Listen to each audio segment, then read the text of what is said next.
The Wavell Star Show is proudly brought to you by the 306 Shop located at 2322 9th Avenue North in Regina, Saskatchewan. As you can see, they have made the brand new Wavell 306 shirts. And if you want one, you can hit me up or you can head on down to 2322 9th Avenue North to the 306 Shop. Hey, mic check, 1, 2. Welcome to the Wavell Star Show. I'm your host, First Nation sensation, Wavell Star, coming to you with another edition of the Rasslers Roundtable. Duke Durango, how you doing, my man? I'm doing very well, Wavell. How are you doing, brother? I'm doing pretty good. Thanks for coming on again this week. Everybody always loves hearing you, man. And Michael Allen Richard Clark, the man with the most first names in the history of professional wrestling. How are you doing tonight, man? I'm well, my friend. How are you doing? I'm doing pretty good. But honestly, there's a lot of stuff that's been going on in the news regarding the, residential schools and racism in sports and that kind of stuff. And I've been talking about it quite a bit on a lot of my social media, and I wasn't planning on speaking about it tonight. But as we were sitting there in the gorilla position, see what I did there? We were just talking amongst ourselves, and we were naturally talking about what's been going on, and we started off with the backgrounds where we came from. And where was that you grew up? You're telling us that you grew up in a place where you played hockey. Myself, yeah. I grew up north of Dauphin, and the last few years of hockey that I played in high school, I was the only white kid on my team. It was in Pine Creek, it was called, north of Camperville. And I got to see firsthand a lot of the racism then, because a lot of the people were racist to my teammates and things like that. And it's kind of funny, like when you're a teenager, you see it, but you almost turn a blind eye because it's like, well, it doesn't necessarily affect me. Like, I'm a white, cisgendered straight male, the most privileged person in the world, right? And growing up, like into my 20s, I dated a few people that were very forward thinking and changed my thinking on a lot of these topics, and really opened my eyes to these residential schools and things like that, even before this was the hot button topic that it is. And we were kind of talking about it before, that death tour with Tony. Yeah. That I understand that it's around, but you just don't see it until you experience it. And that was 2016, 2017 we did that? Yes, but yeah. I couldn't believe the living conditions, some of those reserves, because we live in Canada, a first world country, and we're boiling our water. Are you kidding me? Like, we're known for water. And I just couldn't believe that we would have to boil water at these places. Like, not that foreign aid is bad or anything like that, but how much does it truly cost to put in a water treatment plant? Or like Duke was saying earlier, run a pipeline of fresh water up there to a treatment facility. Like, it must be in the millions, but that can't be that much for some of the other things. You know what, man? The money the government wastes on just shit in general, I don't care if it's in the billions. It's the least, like, it's water. The least we can do. Fucking water. Right? Like, yes. I'm not like I'm not an I'm not a human rights expert, but I'm pretty sure clean drinking water is a fucking basic human right. I can walk over to my tap and drink out of my tap, but you can't do that in these communities. I just could not believe that. These were literally like third world countries, the way some of these people were living, and I couldn't believe that there are places in Canada that are like this. And then what? You create a water treatment facility, and then you create probably at least a few jobs in that community. Maybe someone can get out of some of the other problems in those communities as well. Like, I can't even get over that. That just like boils my blood. Yeah, no, that's great to hear, and also I just want to let you guys know that, we're all bros, and I know that if it ever came right down to it, that you guys would be right behind me, and it has nothing to do with color of skin or, religion or what you think of whatever, it's just that I know that you guys would be there. So I really want you guys to know, as white, I'm sorry, it's not a cool word, but that's the word, right? As white guys, my white friends, I want to let you guys know that this stuff that's going on right now, it's not to try and make anybody feel guilty. This is simply to raise awareness about what the truth happened, like the real truth, the real history of Canada and what happened. So that's all that is. And I want you guys to know that I know it's not your fucking fault. You guys weren't there. right? I personally neither don't was take I. any offense, even if you guys are no. like white man, white people, whatever. I don't take any offense to that because it's not only is it true, but it's sort of uh, like how women would be like all guys are creeps or something. They're saying that statement, but they mean the creeps or the bad people, right? That's the Yeah. same way I take it with you. I know I'm not a bad guy. I know I'm not part of the Right, problem. I don't take offense right. to it. Okay, thank you. That's good to hear. Duke, how about you, man? No, I feel absolutely 100% the same. Like, I mean, we've known each other for a really long time. We've gone up and down a highway together. So obviously, even if I say something stupid, there's no malice in anything I say. Absolutely. You know what I mean? And so that's really that's probably the most important thing to me is that, I mean, when the shit come down, we all got to know who our friends are, right? Right. And one of the reasons I think it was important, I'm glad you decided to have this conversation because, when I seen this in a headline last week, I was horrified. And to tell you the truth, I had to do a little research because I'm going to play golf in July at a place called St. Eugene Mission in BC, and it's a former residential school. Apparently 5,000 kids passed through that school, and a ton of abuse. A lot of kids didn't go home. So I was kind of like, geez, should I go to this place? And then when I read the article and saw how it was the local native bands that resurrected the school and created what it is today, it's a source of pride now for them, right? Right. So right. then to me, it'd almost be like, well, now I'd kind of be a dick if I cancel that trip. Do you know what I mean? Right. Yeah. So you guys, I podcasting 101. I need to grab my charger and plug it in. You guys go ahead and go for 30 seconds. yeah, no problem, man. Oh no, grab a hold. Yeah. See, And like Dylan, Thrillin' Dylan, Jesse is his name. He brought it up to me that this isn't just a problem in northern Manitoba or northern Saskatchewan with like the drinking water, and that's just unacceptable. Straight up. Well, I mean, I've complained aloud, and this is, when I was a little kid, you could literally drink out of any faucet in the house and the water tastes fine because it was all treated, it was all good, and do they treat the water the same as they did when I was a little kid? No. Having said that, I can still walk up to, like, to your point, I can go to any faucet in my house and drink clean drinking water. I can go outside the house and drink from the hose bib with a garden hose attached to it and still not get sick from that water. Right. So how the fuck does our government justify, and they've pissed away millions and billions of dollars on this kind of stuff. I need our governments to stand and justify how this is still a thing in 2021. That's For where sure. people like me and you, we like truly to make that change. It's not just talking about like bringing awareness, of course, but we need to write actually a letter to these people, sure. to the NDP, to the Prime Minister, to our local MPs, to whomever. Yeah, That's where the change starts. Well, and it's sorry to cut you. I know, Wavell, you want to dive in. No, go ahead. This is one of those things that's really and truly a call to action, and I'm going to use the word Wavell for Whitey. Do you know what I mean? Like this is a call to action use for us. You can use it. You're allowed to use it. I'm not. But really and truly, it's time for Whitey to stand up and say something. There's so many of us that have either been ignorant to the cause or have simply failed. My mom told me about residential schools when I was a little kid. Do you know what I mean? So this isn't something, I didn't know the scale, but this isn't something that's new to me, right? So this is now to Michael's point, this is a call to action for us white people to actually show that we give a shit. And the way that we give a shit is reach out to our local politicians and tell them this needs to be on the agenda. This needs to happen now. Because individually there's something we can do, but that's probably the biggest thing.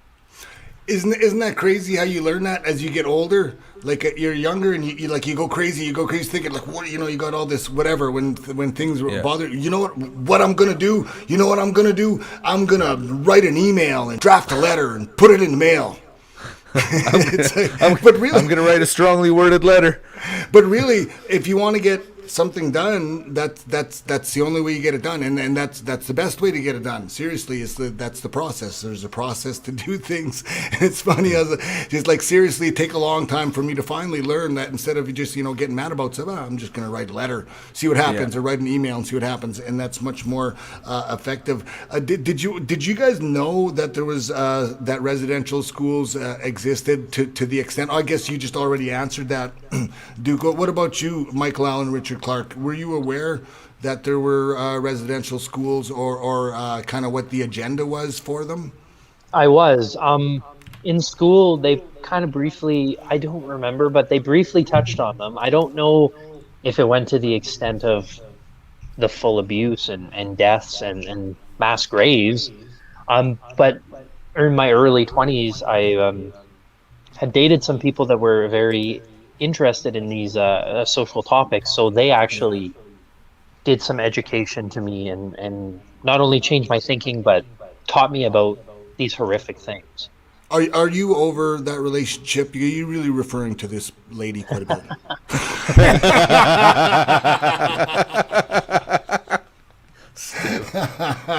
Sorry about that, man. This is the Rasslers Roundtable, where we say that kind of stuff. But it's funny though. Well, it's not funny, but it was weird that people aren't aware that residential schools existed, and that the whole purpose of them was to kill the Indian and I forget what it was, kill the Indian, keep the Canadian, or something like that. So my mom told me they wanted to beat the native out of those kids. That's how my mom put it to me. Right, basically, and then so they had to cut, if they wore long hair, they had to cut their braids. They were punished for talking their language, and that's one of the reasons why in southern Saskatchewan, why the language it's not as strong here. Apparently in northern Saskatchewan, they kept their language. They still speak Cree up there, but I was told that in the south. The schools got in their heads so much that they policed each other from speaking their own language. Does that make sense? Do you know what I mean? Like they stooge each other off. Brainwash. Like I'd cut you off kind of thing if you started speaking in Cree. Right, and stooge me off to the office. Bruce! Oh, that's stiff as hell. Well, right? Wavell, do you remember on that northern tour, I remember some of the schools that we stayed at, there was actually Cree on the walls and being taught. Yeah. So you go there and you see them, these kids that are in elementary school, and they're talking to each other in their language, and in an elementary school, they've got boys' bathroom.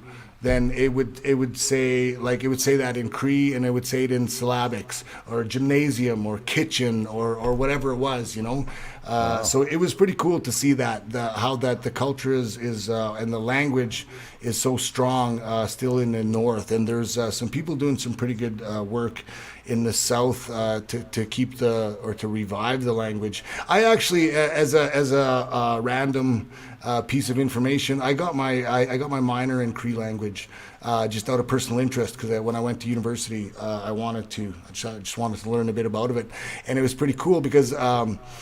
To get to those top level classes, like those 500 level classes, they're really small. So it would be like me. I was the only non-fluent from Regina Indian in a class of fluent speakers, and these are legit people from the bush that trap and hunt and and all that. But what was cool about it was they appreciated that I was taking the effort to learn. So it's like they all kind of would help me out. You know what I mean? It's like the rookie on the crew that comes out and shows that he wants to learn. That's how actually Michael Allen, the hungry kid. Exactly. Right. So I benefited from that. Do you guys speak any other languages other than English? I know. I barely speak English. No. Yeah, speak Carney every once in a while when I have to. So yeah, I'm pretty bad, man. I speak swear words. Yeah, so do I, man. So do I. But you know what? Sometimes it just hits the spot, and people also have to remember. I do the podcast as a lot of really positive topics and stuff. But people got to remember, I'm still a Rassler. So every once in a while, you can expect some non-civilian type behavior. Well, you know, in a match when you get a little lost and then you just throw the clothesline. You know, kick DDT. That's when you're speaking a sentence and you get a little lost, just drop the F-bomb. It just keeps you rolling. Right. Here's an unpopular opinion. There was a politician, I can't think of it off the top of my head, but just because we're talking F-bomb. He said something about the president doesn't give a fuck about Indigenous rights. And it went viral. And right away I thought, I think it was the F-bomb. He said, fuck, that's why it went viral. Absolutely. Right? Absolutely. You know, but I get it. And I was on board. I agree with the point and that he was saying and stuff like that. But I was just saying that the reason that it went so viral was because he kind of went and used the cheap heat. You agree? I wouldn't disagree. You know what I mean? Because how many times over the course of the last, let's just say 50, 60 years, you know, we'll call it reasonably modern media, have you heard a native leader call out the government? And no one gives a fuck. Right. All of a sudden someone drops the F-bomb and everybody's listening. Good point. Like sometimes you got to do something to catch their attention. No, you changed my opinion. You changed my opinion on that. Here's the thing, man. There's a point when you're trying to change things, or when you are writing that strongly worded letter, you still got to remain somewhat professional because you're talking. You know, the one thing people have to understand is when I'm coming to, let's say I'm coming to a reservation to deal with, you know, Wavell and his people. My first and foremost thing is to try to meet your people where they're at, not try to get you to meet me where I'm at. Do you know what I mean? Yeah. And the same thing goes when you're trying to deal with that politician. You've got to think on that person's level. You've got to try and put yourself in their shoes, have empathy for their situation, and approach your problem with them that way. So if you put yourself in a position of that person trying to think, okay, when I go to, Joe government and say you need to supply millions of dollars, if I go storming in there dropping F-bombs, hey, you need to effing do this, you need to effing do that, you need to blah, blah, blah, you're going to lose that guy right away. You need to sit down, speak to him in a calm, educated fashion, you know, instead of dropping an F-bomb, read your thesaurus that day, get in there with some 25-cent words. You have to carry yourself like a professional at that level. Yeah. Right? That's an easy people say, way. well, this is who I am. I appreciate that, man, but you got to also appreciate who they are. Yeah, for sure, man. That's an easy way for them to discard whatever you put forward. Absolutely. Right? They see the F-bomb. Oh, look at him. No, disregard. Yeah, and is that right on their behalf? It's 100% not. But that's the reality of what you're dealing with. Yeah, and you're aware of it. You're full, like it's the rules. Like they're in the rules. They're like it's legit in the rules. Well, pretty much. Like most places have like a code of conduct. Oh yeah. Or whatever, right? So it's pretty much in the Profanity rules, will not be tolerated, right? I seen it at my dentist office. Who swears at the dentist on the way in? Seriously. What happened? Seriously, what happened? No, I was checking into my dentist office, and there was a sign on the desk, and it said abuse and profanity towards staff will not be tolerated. And I started laughing. I said to the lady, "Who's giving you guys crap before they see the dentist? Like that's the fastest way to get your teeth ground right out of your mouth." You need 5 root canals. Yeah, exactly. This appointment just cost $2,000. So that sounds. Here's a quick question then. So can you think of a time when someone said something in public that was totally whatever it was that just everybody just stopped and was like, "What the fuck?" Oh, I've done that. I'm not proud of it, man, but I've done it. What's that? Sorry, Michael? Oh, sorry. I was just saying, are you talking like a racist remark and everybody just kind of stopped and looked? Oh, I've never done that. No. I'm not speaking for your... Oh, are you talking about something we've said? Yes. Yeah. Oh. I've never made like a racist remark that made everybody stop, but I've lost my temper in the locker room more than once and made everybody stop and look. Right, yeah, I was going to say, I had that happen once. I really lost my temper. And some people will tell the story, Bucky and Cannonball Kelly and stuff, but I lost my temper once. And I mean, you guys know me. I'm a pretty calm, level-headed guy. So for me to lose my temper, and I was very, very angry. Yeah, I am right now too. I'm kind of getting angry for you. Just like it must have been pretty bad to get you worked up, man. Because you're pretty laid back. You're easy to work with. It must have been really, really bad. Who is this asshole? Bring him on. Bring him on. All right. We got questions to ask this guy. You want to know the story or what? What do you? Yeah, let's hear it. If you're willing to. If you're willing to. Before one of the battle alerts, not the one 2017, I believe, the one before I worked Cody. Yeah. Santana Garrett was coming in for April Hunter instead because April Hunter couldn't make it for whatever reason, but she was late. So myself, McSugar, had to kill 45 minutes waiting for her to come so we opened. So they had me work. I apologize, I like the guy, but Merle Graves in a single, and then McSugar worked Chris Summers in a single, and fuckery at the end, and then it turned into a tag. So I had no hope for this tag. Slippery. I had no hope for this tag. I was like, I can get at least a decent singles match. The tag is already shot. I know that it's not going to go well, but at least the singles match, right? But then the singles match started falling apart, and I started getting mad about it. And I wanted to I took a senton laying face down, and I thought it'd be kind of cool, a little different, and he fucking landed right on me. So bad I got winded, but I still had better wind than him at the time. And I was so mad about that. But then McSugar had his match. We kind of calmed down. We had the tag. It was garbage. But like the fans were kind of like, this is fucking shit. And it's like, I know, like, what do you do, right? Doing the best, yeah. But by the time we got to the back, I was kind of cooled off. But then Merle, unfortunately, was like, how was this? You know what? It fucking sucked. Right. And I just went on a big tangent for like 10 minutes. Because I remember at one point he was in the corner punching me. And I heard the fans being like, that looks like shit. And I'm like, hit me. And he would not, like, at least just do something that looks better, right? Wavo called it. Yeah. Yeah. Or a fucking one of these, like, Yeah, turn it around. People, right? Yeah. Not shot. So I went off. I literally yelled at him for probably 10 minutes. No joke. Which is, I mean, you guys have never seen me hot. I've never been so hot, I don't think. But yeah, I know what you mean. It reminds me of one time, too, that I was a little bit out of character as well. But I had my son there, and he was younger. He's a huge kid now. But he was just a little small guy, almost a baby, right? Well, not a baby, but, young guy in the dressing room. People would talk to him while I was out wrestling and stuff. He'd just chill out. And I remember fucking Scott Lee Crew. Shocking. So okay, let's rewind. Let's pretend I didn't say that. Let's just rewind. So someone came backstage. Well, backstage into the dressing room, and they went and got their gear bag, and they couldn't open it because it had been crazy glued shut. Oh, stiff. Yeah, well, okay. So, anyways, the worker was not on the pecking. There's a pecking order, right? We all know there's a pecking order.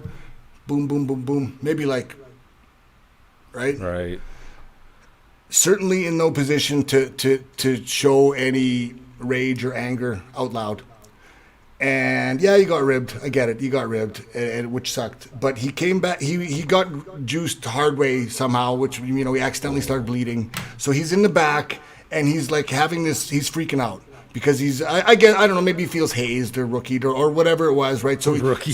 And he just finished his match, and he's bleeding, and he's like, blah, blah, blah, who took my bag? Whoever fucking did this, blah, blah, blah, and he's getting hot. And my kid, and I looked over, and my kid was just looking at him, right? And I was just like, hey, you need to stop, man. You get the fuck out of here. You're freaking out my kid. So fuck off. Quit being weird. Like I just being weird. Like I just had to just stop. Yeah. Right. And I felt bad because then my kid would have felt the anger vibe, right? And he might have alarmed him maybe. And but you got to run the locker room, man. Right. Bottom line. Yeah. And I don't mean that like in an alpha male way. I mean that in a, this is our locker room and shit doesn't go down in here So Johnny New Guy, just settle your tea kettle. We'll find your bag. Just relax. Yeah, I would have helped him out. I would have said, hey man, come on, hey man, that fucking sucks. I know what it's like. Yeah. It happened to me before. One time I got, one time I put my bag down and went to the store to grab a coffee. And when I came back to the dressing room, my boots the laces were taken all the way out, and then they were put back all the way down, upside down. Bill Yates. Bill Yates. But I was like, oh, fuck. Because it took forever. It didn't make me mad. I didn't get pissed off. People don't understand, man. That was a good rib. Like, it was a good rib. I was like, oh, fuck. Because I slashed a guy's bootlace once. What? Yeah. And but I had a spare. Do you know what I mean? So it was worth it just to see the panic on his face when I cut his bootlace up, right? Because what do you do? What do you do? Yeah. And people, no one's got a spare lace. Right? No one's got a spare lace. Yeah. Michael Allen Richard Clark would, though, for sure. He's got a spare. You know what? Duke gave me some laces once, and I still have them in my bag. Really? See, man, spare laces. See, yeah, no, and I bet you he's got laces in different colors to match the different colors of his boots that coordinate with his. No, trunks. I'm not. I'm a basic White man. and blue, you know. Yeah, I have black and white like hockey skate laces now. They're those wax things that don't come loose, so that my feet get tingly when I tie my boots up too tight. Yeah, but then you don't have. The thing that I really prepare for is I got extra contacts in my bag. I've only lost a contact once in one match, but one time I lost one in Calgary and I found it again. Boop, there we go. Perfect. We're good to go. Nice. Eye infection. Did you ever freak out on anyone backstage, Durango, that you can remember? I remember you running the locker room and saying some pretty stiff stuff man. to some of the younger guys. But did you ever really have to put it down? Yeah, man. At one time, I'll tell you two stories, and not because I'm proud of them, because they're cautionary tales, really and truly. Yeah. For people that like to lose their temper, maybe you realize, maybe you don't, but you spend a lot of time apologizing for losing your temper all the time. Yeah. So if you try and control your temper, you don't spend as much time apologizing for losing your temper. And feeling like a dumbass. Yeah, exactly. And so anyways, I was booking a promotion, and there was two guys working singles and a second heel, managing, and the baby face in the ring basically put himself over on both of these guys, like just ran them for 70% of the match, just buried them. So he came in the back, and I was hot, and to some degree, right, like I call righteous anger, like I had a right to be upset the way that match was handled. Yeah. But when he came back, he sat down in his chair, man, and in front of the whole locker room, I let him have it. Like, both barrels reloaded, both barrels reloaded, both barrels, and so afterwards, and I'll drop this name because it's in a good way, Marvin Pope pulled me aside, and he's just like, hey man, you can't do a brother over like that. And he's just like, that was in front of the whole locker room, like, you can't do that. And I was like, I was young and cocky then, and I was still pretty warm, and I was like, yeah, fuck that, fuck him, blah blah blah. And of course, 5 minutes later, I'm like, fuck. So then I got to go back in front of a whole locker room full of guys and apologize for being such a prick. You know what I mean? Like, I had a point, but the point got lost in the way I delivered it. Do you know what I mean? Yeah. And the same thing happened. Young guy, I didn't care for psychology. And he was somebody that I had numerous conversations, and other people had too. But also somebody I very much respect. So I think I took it the wrong way, maybe. Well, obviously. And he came in the back after a match, and I thought he did a lot too much. And absolutely lost my temper. Like, I threw a fucking chair. You know what I mean? Yeah. So moreover, that was embarrassing. But I didn't know how else to make my point. And, I quickly realized he didn't change his style. So me losing my temper, nothing was going to change that. So I just, at the end of the day, looked like an asshole and had to go apologize to him, which was obviously the right thing to do. Right? So, at least you're mad enough to know you need to apologize or feel the need to and clear it up and everything. Like, a lot of people just, fuck you and off they go, right? Yeah, no, man, when you act like a dick, you got to say you're sorry. Like, yeah, absolutely. No, you have to. But it's that moment that, but between realizing that you have to do it and actually doing it, that fucking sucks. Well, and I'll tell you, and every time you exhale, do you know what I mean? Like, you sit there and you'll be thinking to yourself, like, I'm going to have to apologize to that guy. Yeah, man, that's funny that you bring up Marvin Pope. He was awesome, man. Have you heard from him? Do you know where he is nowadays? Yeah, well, I seen him. Not would have been summer 2019. He's coaching. I don't know what he's doing for a living, but I know he's currently coaching bantam football. Oh, cool! Like where in Calgary? In Calgary, yeah, he's still in Calgry. Wicked. Yeah, I stopped talking to him for a few minutes. Yeah, he's doing well. He's got, I'm pretty sure, 2 new hips. Wow. Wow, yeah. Yeah, you know about that time that me and Marvin Pope went out to the club Lauderdale's in Regina after the Stampede Wrestling show? I do know about this. Yeah. So we had the show in Estevan the next day that I was late for because I was in jail.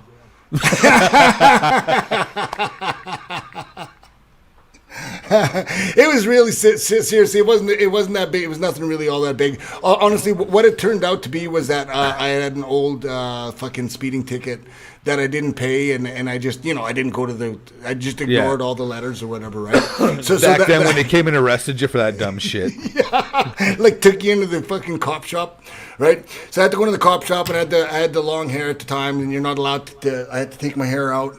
Because you're not allowed to have the tie, maybe, and your shoelaces. I had to take my shoelaces out, right? Because I probably so that you can't tie yourself up in the drunk tank or whatever the fuck. I wasn't drunk. I wasn't drunk, by the way. And I did pass a breathalyzer. I wonder if it was a racist thing. I wonder. I was driving with Marvin Pope, and we were after a wrestling show. We were both looking kind of cool because we were just leaving the club. I had a black. Do you remember? Did I have a black shiny car when I was there with you guys? Yeah, the Grand Am. Yes, with the shit. Yeah, with the man, I remember windows. you drove us back. I forget how we got down there, but me and you and Pistol Pollock drove back from, I want to say Lethbridge, either Lethbridge or Sombrero Medicina, right. to our place in Calgary. I think that's when you stayed with us. You had that Grand Am. Yeah. So I wonder. So because there's us. He is a large. I've never been pulled over after the bar waivel. So anyway, so we got pulled over, and they did do a search, and they did call for a breathalyzer, and we waited for the breathalyzer to get there, and passed my breathalyzer, and ended up that they had to take Marvin and Scott Wheatley, and because I had to leave my wheels. Wheatley was the promoter of hardcore wrestling back then. And I had to leave my wheels and go with them and just stay overnight in the cells, not the drunk tank. Stay overnight in the cells, and then in the morning, they come get you and take you to court so you can plead guilty. I'm sorry, I didn't pay my fucking ticket. I'll pay my ticket or whatever. And then you just fucking walk out the door, okay, bye, see ya. Yeah, it's a waste of your night. Waste of fucking time. Well, no, like literally. So what do you do? So what, like they say bye, and they let you walk out the door, and there's me with my hair out and my fucking shoelaces in my hand. I remember that. I walked to the mall. I remember that being a fairly fun night. So I kind of don't remember that whole night, but I remember Pope being reasonably upset after having a few drinks. Yes.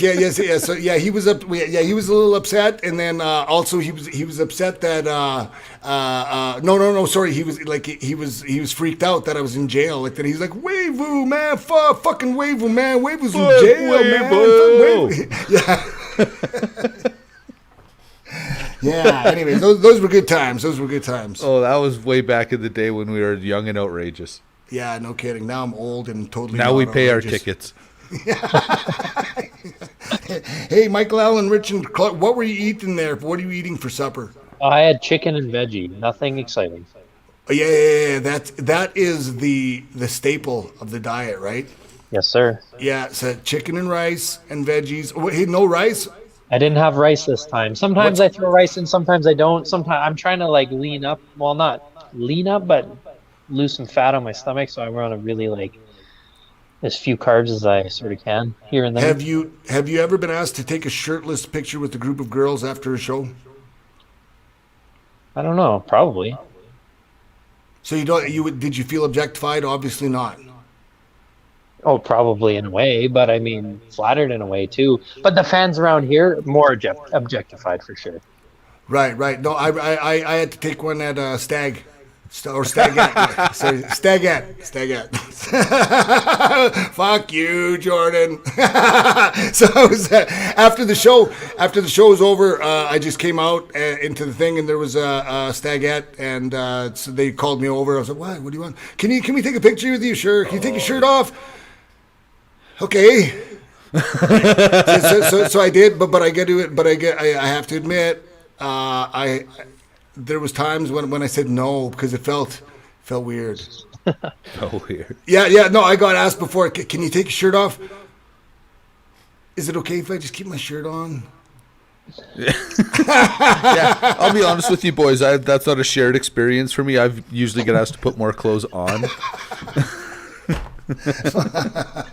Have you guys ever thought, have you ever seen any of the boys take their shirt off in a nightclub for no reason? Yes. No, but I had my shirt ripped off in a nightclub once. I'm not going to sue anybody, but I've definitely seen it. Come on now, who's it? No, I'm good. I don't want to sue or anyone. Johnny Handsome. Johnny Handsome, I see. No, man, Johnny Handsome. I only went out to the club with him maybe a couple times, and he was always pretty chill. Like he's a handsome, pretty classy guy. Oh yeah, no, totally. Yeah. I'm not saying that they were doing it like ripped it off to be aggressive, but just like, hey, I'm feeling good. I'm take my shirt off, see what happens. Yeah, I'm not suing anyone. Say the name, but don't say the name. Just say what rhymes with the name. You're not. Hey man. Next question. Okay, well, no, I will bring one up. Just think of the guys. Here's the thing: if you think of the guys that we kind of came up with, it wouldn't be hard for you guys to figure this out. Yeah, it's Rockjaw.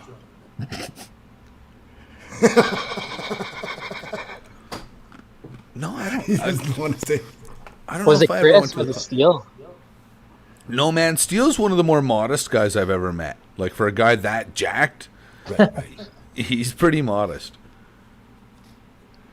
I'm not telling you guys. I'm not doing it. Okay, well, I got it. Okay, well, I saw Rene Dupree, and it was pretty funny, man.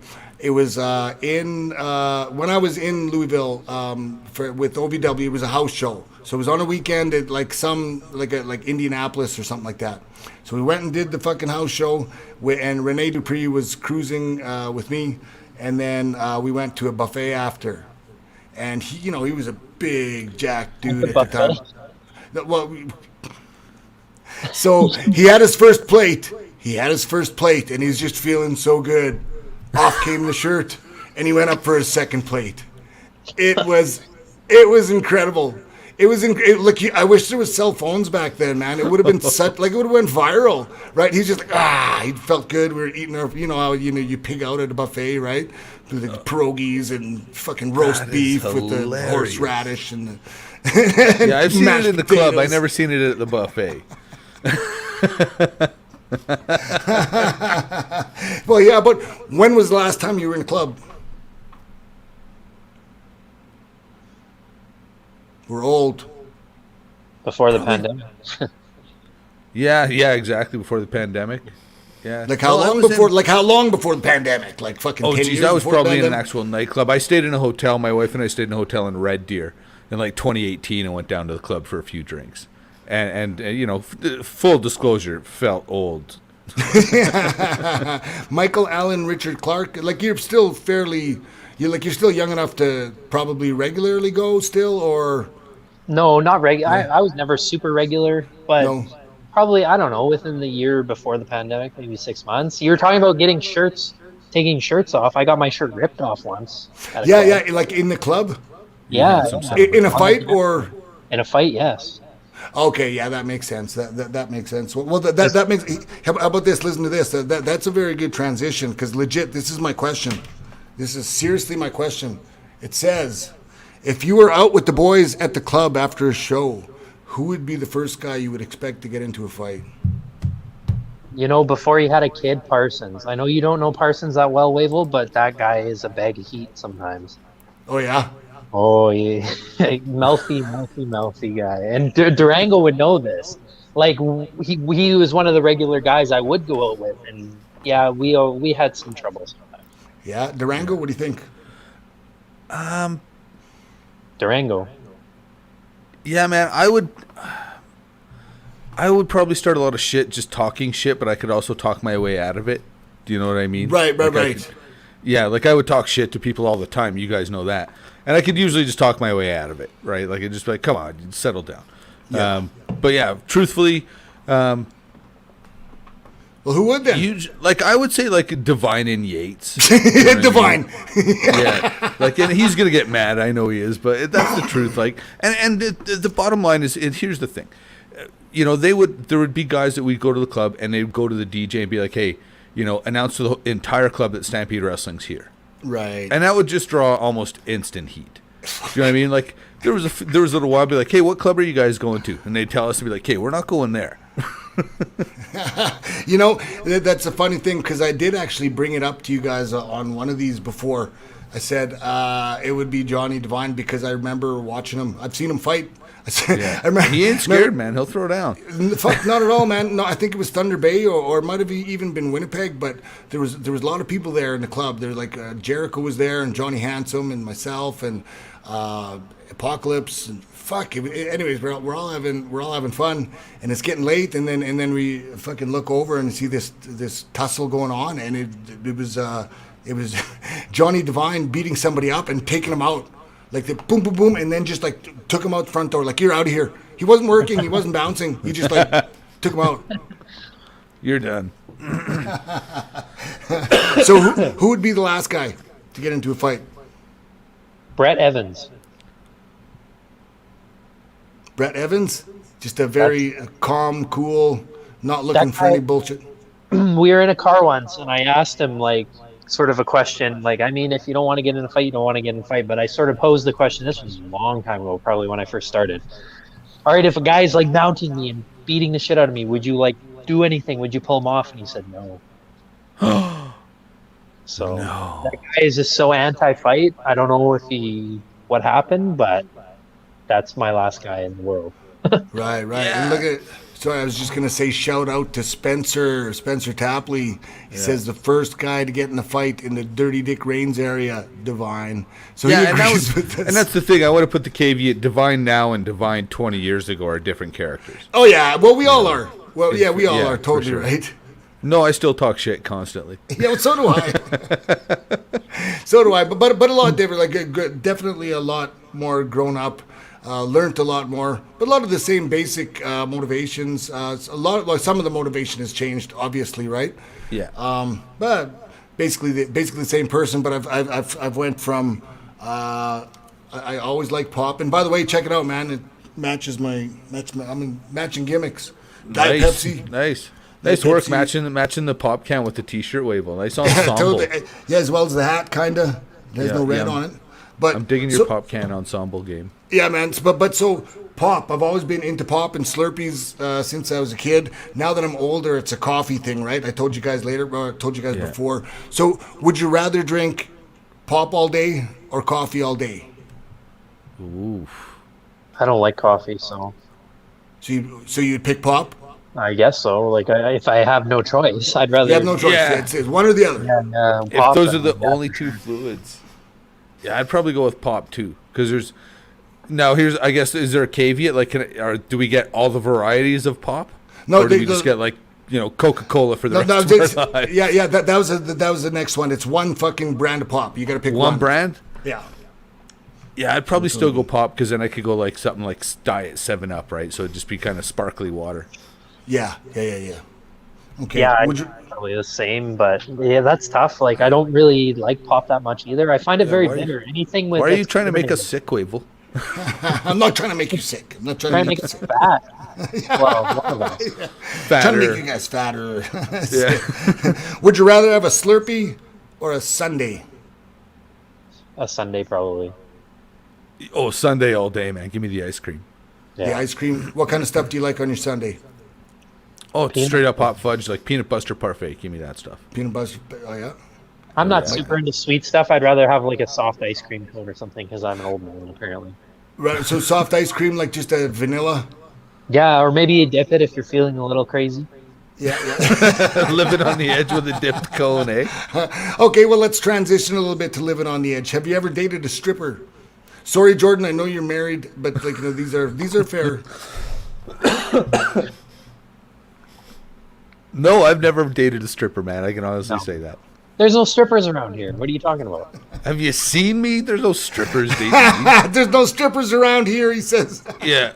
I picked up one hot chick in my life. We're married. What was that, dance? Good one. No, for real. Ago? What's that? Dancers closed, 10 years ago? Yeah, no, I don't know. I don't even remember. Hey, you guys will never guess who's here. Fuck. Yeah, Jesse made it. Red Thunder, what's up, Morris? How you Rocking doing, the man? sunglasses too. What's going on, Hollywood? Sorry I'm late, boys, but we had a grass fire call. Oh, shit. It came Everything all right? It came That's in what he's at done with us. quarter to 8. Holy crap, man. Well, So I I'm was glad that putting you're it out. safe. Yeah, thanks. I was putting it out, and I was late, so I had to refill this truck here, my trusty steed, and yeah, I just thought I better haul ass and see the boys. So sorry I'm late. I apologize. It's all good, my man. It's all good. Thanks for making it. It. I'm just looking at Yeah, Spencer's comment. How many strippers you dated? Get out of here, Spencer. So here's the next question. Let's transition. So hey, Morris, you came in at a really good time. You came in at a really good time here. So here's the question. Have you ever been celibate on purpose, not just unsuccessful? Like you just said, I'm going celibate for a while. Dirty Duke Durango. Yeah. On purpose, yep. 'Cause it was, Red Thunder says yes. No, it was that's a the bad- stupidest it was thing a I've bad ever heard. time a bad time in my life, really need to focus on me, get a better grip on things personally. That way. And it worked out for me. As you know, Wavo, I've talked to you many times, and you've come to me many times, and I've told you what happens and what to do. That way. Yeah. Yeah. No, I'll agree. I'm gonna back up Thunder on that one. That's a fuck yes. Yeah. Duke Durango. No. Here's the thing. There's been times in my life when I've not been interested in dating. Do you know what I mean? But I've never been in a position like where a really good opportunity presents itself, and I'm gonna say no because I'm working on my mental health. I've not been in that position before. You can just say you're unsuccessful. It's okay. Bro, you don't know anything. Don't let him work you up. Don't let him work you up. I used to Don't get let him more work ass you at a up. public toilet, I'll have you know. That's not true. That is Michael not Allen, true. Richard Clark. What about you, man? Ever I'm been sort of celibate on- on purpose? Durango's train, I've been celibate on purpose, but if the opportunity presents itself, obviously, why not, right? It's just got to be a good opportunity, right? Like it's Or an okay one. That's, Well, that's here's different, the thing. though. I've been in that position, right, where you're just not looking for something, and all of a sudden you find an opportunity, kind of opportunity knocks you open the door, and then you actually start dating that girl. Do you know what I mean? That's usually how that goes. That's not really celibacy. If you're like, okay, well, I'm celibacy unless I can get laid. No. Like, come I would on. never. Yeah. I'm Listen, sort of with Thunder's point, though, working on mental health and things like that. When you need to work on yourself, you got to take a step back from everything, right? yeah, I'd be lying if I told you I was that enlightened. Like for instance, you guys keep you stay celibate on purpose is because you need to, what's not working for you. You try a different direction, a new approach, right? So Yep. and, Yeah, and so- sometimes it does work. Somebody will say, hey, why not try this? And then you end up trying it, and hey, it's a different perspective on things. And being celibate isn't a bad thing. It really helps you get focused. It regenerates, it refreshes your mind. Yep. It regenerates your career. You might be doing something that you never thought you could do. And you end up meeting new people. It could be a new job. You never know. Listen, man, I would be a fool if I didn't admit that if the average guy channeled the energy he spends in an average day thinking about sex into something positive, we would probably all be Bill Gates. Yeah, no, that's true, man. Like men are There's something wrong with us, boys. There's something wrong with us. No, the motivation. Honestly, who is there's some famous guy that said most people are motivated by sex, and like underlying everything or whatever. That's their main motivation, right? Probably I don't know. I Freud. don't remember. Could very well be. I don't know, man. Fuck. I'll have to read a book. Does anybody? What was the last book you read? The Dark Tower Part 6, and I'm currently reading a book about meditation, being in the now. It's called The Power of Now. I like those self-help kind of books. They're pretty good. Yeah, I also do the self-help books, but I don't do the reading them. I do the audiobooks. I like listening to them. So I don't know, is it really reading a book? Is it the same?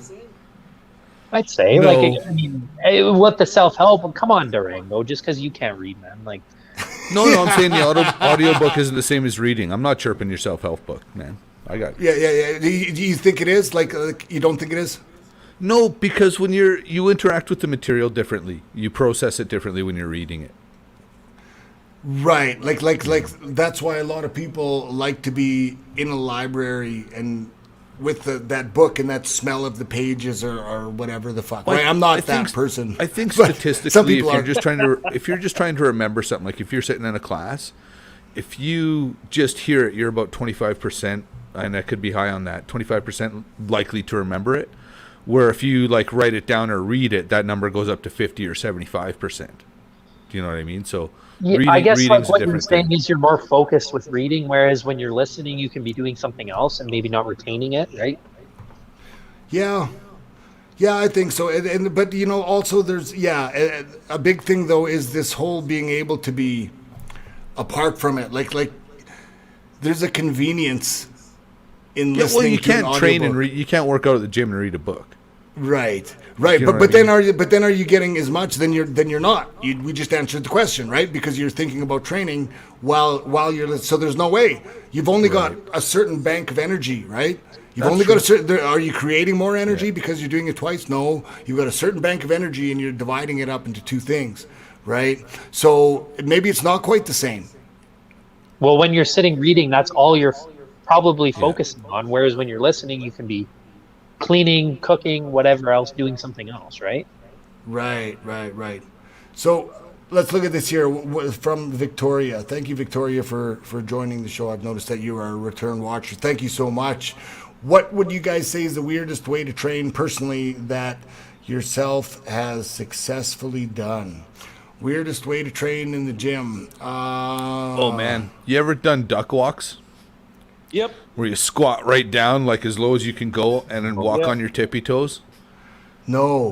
It's the weirdest thing in the world, but it builds mental toughness because it's not fun. It sucks. It builds mental toughness, but also you build crazy core strength because it's really hard to keep your balance in that position and walk around.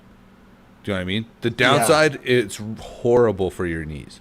Okay. There's a lot of stress on the knee. Wheels out. Right. Michael Allen, Richard Clark, what's the weirdest? I don't know if I've ever really done anything weird. It's just like super overload, super sets. Like before that tryout, I was doing 500 squats in between everything, like 100 sets of 100, and just like super cardio. Like I wouldn't consider that weird, but Right. Did you get a match? Yeah, we all got matches at the end, and I also got a match before Raw. I was the only person, me and Mo Jamari. Nice, good for man. So you all got a match at the tryout, or you all got a match on the show? We all got a match at the tryout, and only me and Mo got a match before that Raw. Right. Okay, so they did the tryout at a Raw. No, the tryout was like a separate. It was SummerSlam weekend or whatever, so they had it over the course of a couple days or whatever. Okay. Oh, okay. Yeah, no, I was just wondering how it used to, because back in my day, like you show up and for darks or whatever, and then maybe you get a match. Because I remember right before me, it was like Tyson Dukes and Bobby Roode, and those guys always getting matches. And it looks like nowadays they have a totally different intake process and a totally different payment process as well. Do they mail a check, right? Yeah, they do that. The thing with that match before Raw, they had everybody lined up and told everybody you're going to, depending on the time limit. I actually got really lucky because Blaze did not get cleared. It was supposed to be him and Mo. Oh, right. But Blaze didn't get cleared, so I slid in, and then Right. me and Mo got the only match. Right, he had a torn pec. Yeah, and it was unfixed or whatever, so they wouldn't clear him, even though they cleared him for the tryout a few months before. Yeah, man, that's what Sorry this just reminded me of another story. I remember one time I got booked in Seattle, and I remember like I was already ready for my match, and then I saw that the commissioners were there, and I'm not sanctioned in Washington for indie wrestling or whatever, right? So I just fucking avoided them, right? I just seriously, like I knew where I was, and I just stayed away from them until until the very last, until longer than I could, where it was time where I had to actually go to like the real gorilla, like not the gorilla at indie shows, but I had to go to the real gorilla and hang around there. And then he walked up, right? He's like, "Oh, what your name is?" Wavell Star. Right, and then oh shit, because now I gotta go. He goes to the office, and I gotta go to the back and fucking get a physical, and they're doing my blood pressure, and they gotta pay for the fucking license, right? Stiff. Right, and it's like, well, if we would have known you didn't have if we didn't know that you weren't set, we just wouldn't have brought you in. It's all right. Yeah, they made us all line up for physicals before we could even go anywhere. They put all the extras in a spot, and then we all had to go through the room and get checked out and stretched and this and that. Right, okay. I want to transition back to some of these questions. Red Thunder here. You have to spend your entire life alone, but you can spend it anywhere you want. Where do you spend it? Rocky Boy, Montana. Rocky Boy, Montana. What do you like about Rocky Boy? It's where I found out where my family history is, so my family didn't originate in Canada, it originated in the States. Yeah. Right? That imaginary border, but this is all Yeah. First Nations land, right? So there's a mountain called Haystacks. I love walking it, I love climbing it, and it's such a beautiful view. It's like you're in the center of the world. You look all around you, you see everything. Beautiful. Nice. Yes, Yeah. beautiful. Duke Durango? Probably Nova Scotia, man. Oh, that's Yeah. Yeah, it's exactly what Thunder's describing. I mean, I'm born and raised in Calgary, but I never feel more at peace than when I'm in Nova Scotia. Nice. Right on. Yeah, Nice. it's Michael I don't know, man. Allen. I don't know what it is. Like I go there every 2 years for 2 weeks. We have great friends there, like all but family, Yeah. but they know I love it so much. They actually they'll reach out to me and say, "Hey, when are you guys coming home?" Same thing. Yeah. Michael Allen, Richard Clark. I don't know, someplace warm and off the water, maybe like a BC or even that down. I don't really want to live in the States, but down in the States, maybe. As long as it's off the ocean, kind of thing.